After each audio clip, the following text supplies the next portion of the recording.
Ndichikutambirai zvekare pano pahatsirari 263 pano pachange ndichikuzivisai manews updates ezvinhu zviri kuitika munyika yedu yeZimbabwe. Saka uchiri munyowani pathis YouTube channel kusubscribe mahara wotena on the notification bell so that pandinoramba ndichidzoka neamwe manews updates uchange uchingozvionera panapa uchange uchiwana manews updates ezvinhu zviri kutsviridza munyika yedu yeZimbabwe uchange uchingozviwanira panapa.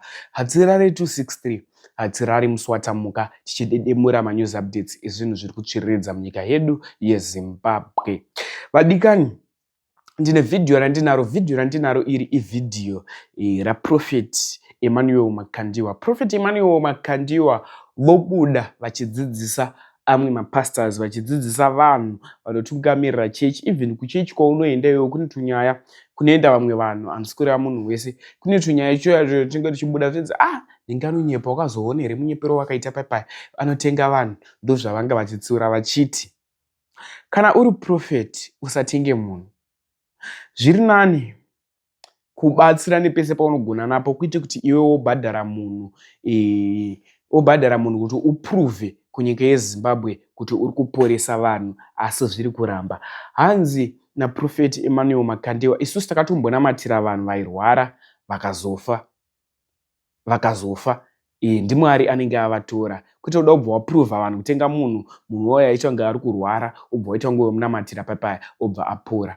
Hanzi takatombonamatira vanhu vakawanda vamwe vachifa zvimwe zvichiramba totozwaudza kuti aiwa madimambozama kuenda kuchipatara kwete kutenga munhu anouya pachechi nyepera kunge ari kurwara kunge ari kuda kufa womunamatira obva amuka. Ityai kana zviri zvamwari, itai zvamwari chaizvo. Fambai mugwara rakanaka. Hanzi ndosika ndakaisa challenge iya ye1 million. Mazhinji maprofeties vari kutenga vanhu mumastreets esocial media. Tofunga mazvinzwira ndatimbonzwe this video. Ndine vanhu vakawandisa vandakanamatira vachirwara vasina kupora vakatonofa. I have so many people that have prayed for who were sick and they didn't get healed. In fact, they went on to die. So many. Ndine vamwe vandakanamatira vanga vari blind. And people that I prayed for that were blind. Maziso akavhurika. And their eyes were opened. Ndikanamatira vamwe uyo ndikaona uyo aramba. Ndikanamatira ndikaona uyo aramba. Ndikatoita sei? Ndikati nana doctor tiitirewo chirongwa. Then I asked the doctors, please arrange chekunobvisa macataracts. A program for us to go and remove cataracts. Ndikadzokera futi physically. And then I went back physically. Maziso avakazaruka. Saka mamethods akawandisa zvikaramba pamweya panyama ndinapo futi ndinoteera futi ndoita futi. If the spiritual method doesn't work, we follow up with the physical and we do it that way. Kuranzi miracles anofekwa. Inini kufeka miracle? Why would I fake a miracle? Don't I have better things to do? Mayezi esa iwe ngotira kufeka 2 months. If you try to fake it just 2 months, the people that you send will come out and say that we were you sent. Don't do it for all these years. You can't do it for all these years. Uchingobhadhara vanhu chete kusvika parizvino. Paying people up to this day. Munhu anonetsa kutenga iwe. People are not easy to buy. Payment achaipere. Because you will never be done paying them. Haipere unokuwara ndikutokudzikinura isiyana inazvo. Wawabata apora ndizvozvo arambawo kana afa. I'm delivering you. If somebody is healed, then there's so be it. If they have not been healed, so be it. I love one thing that I saw on YouTube. I saw in a certain, it was a white garment church, and the prophet was prophesying, and the person kept on saying, no, it's not true. No, it's not true. And he kept on prophesying. And there were other prophets who were actually monitoring how this prophet was doing. And I noticed that in some of those churches, they give prophets a chance to learn. Iripa YouTube munhu achitorambira muprofita kuti munhu wamwari zvandizvizive. It's on YouTube. Hazvina kumbodeletewa zvitoripo. Was refused. Ndikati I would rather listen to this kind of a prophet. Ari kutombonzi ari kupotsa. Who's actually being ndovanotenge vandori nechokwadi manje. They are more likely to be imwe accuracy yanyanya. Some of the accuracy we are seeing is too much. You have to be suspicious.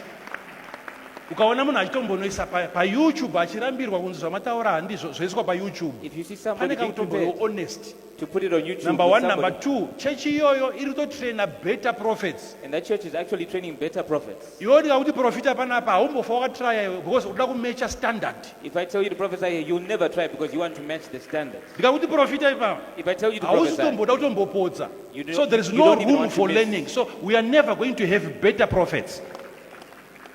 You rather come here. What ndikuona zvakati nezvakati nezvakati you say what you are saying. handizvo zvapodza kuti zvakanaka imama woenda panext and then somebody usingaofendeke usingakuvari and you're not usingakanganisike offended, you're not wounded, you are not, nekuti mumweya zvirimo izvozvo. because in the spirit there is such a practice. But ndikakudedzerai muprofita panapa ndikati iwe mbotiraya akapotsa bvu makuseka But if I call a prophet for you and he tries and fails, you're already laughing. zvakutonzi ndewe nema And you're already calling him fake. Deuteronomy inoti muprofita akaprofita zvinhu zvikasaitika Deuteronomy says that if a prophet prophesies and the things hanzi that haana don't come to kuprofita pass, neni they say that he didn't prophesy. pakataurwa a different source They spoke of a different source. zvikanzi musamutye hapana kunzi haazi muprofita wechokwadi. And they said, don't fear him, but they didn't say that that's not a true prophet. bhaibheri harambodaro kuti haazi wechokwadi ndo zvamunotaura kuti akangopodza haazi wechokwadi. Because the Bible never said that, but that's what you No. have believed. No. Ane mamwe masources aashandisa He has other probably sources asiri mwari patime iyoyo that he has but used that mangwana as God. muprofita yeye anoona kuprofita zvechokwadi. But tomorrow that same Pari prophet kungodzi can prophesy. that prophecy specifically, that one is not true. Not kuti he is not a true prophet. It is that particular prophecy. Zekuti iwe uri muprofita wechokwadi rimwe zuva mureza unenge wakadzika Because area inenge yakadonha. When you're a true prophet, sometimes your sensitivity is low. Deuteronomy 18:22. Don't worry. Don't worry. Hanzi aprofita presumptuously. Kandori kasosi kako kechiprofita ende kanoshandiswa nematrue prophets vanako kapresumptuously kako kukatsvage karibu muprofita wese That's actually a kasosi source. kanogona kungokupa information iri inaccurate. That can give you inaccurate information. That doesn't make you false. Ndiri kudaro because ndiri kuti ava vanhu vave panapa vanyora ava musafambe muchivasvereredza kuti mafeki. I'm saying so that you don't undermine these people that Zvinoitika came izvi out there. chero uri muprofita wechokwadi because can nyaya yedu happen tiri kuti even to- hapana anoona zvese. We are just saying that no one sees everything.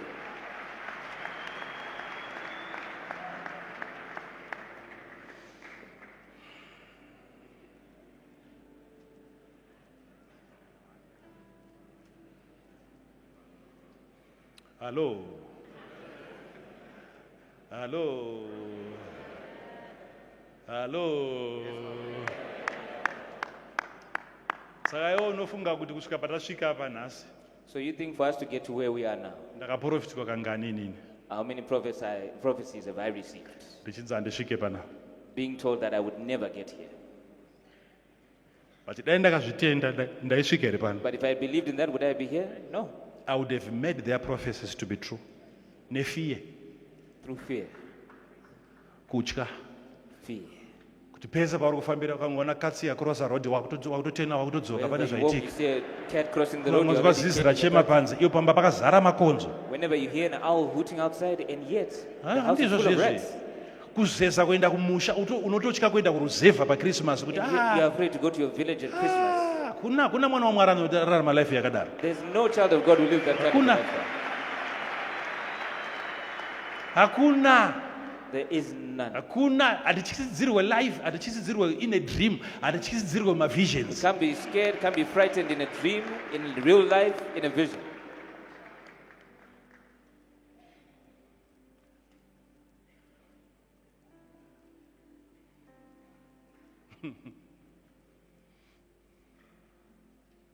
You call this undermining prophets, this. Ndakataura musi weWednesday kuti ndosaka church iri kutadza kuburitsa vana vanopasa. And I said on Wednesday, this is why the church is failing to Madofo produce, mazhinji ari kubva kumachechi.